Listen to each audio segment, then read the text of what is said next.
We are doing industrial motors, electrical motors for industrial purposes in a quite wide range, from the IEC 71 range up to 500.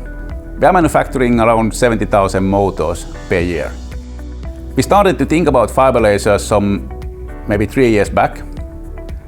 We started to see that the fiber laser technology was something that is coming to the market, starting to open the opportunities for making also cutting of electrical steel.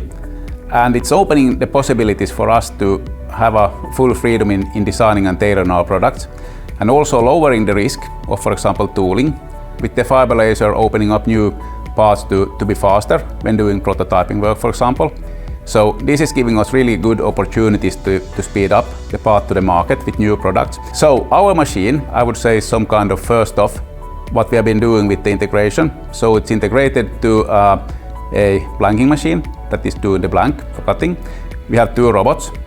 The first robot is picking the material from the blanking machine, placing it on the table of the laser.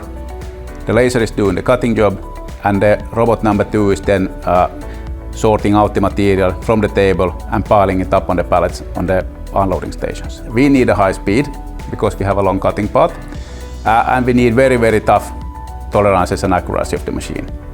And on that time when we started to source, the Eagle Inspire machine was the fastest machine out on the market, and after we did the trial out, we also found out that the tolerances are good enough for our purposes. The interface is very easily done, it's understandable, and it's a little bit like you would use your iPhone. Almost. The benefit is definitely the speed. I think it's the fastest laser machine that I have ever been experienced myself. The precision is good and repeatability is very high. So I could not be happier customer than I am for the Eagle machine.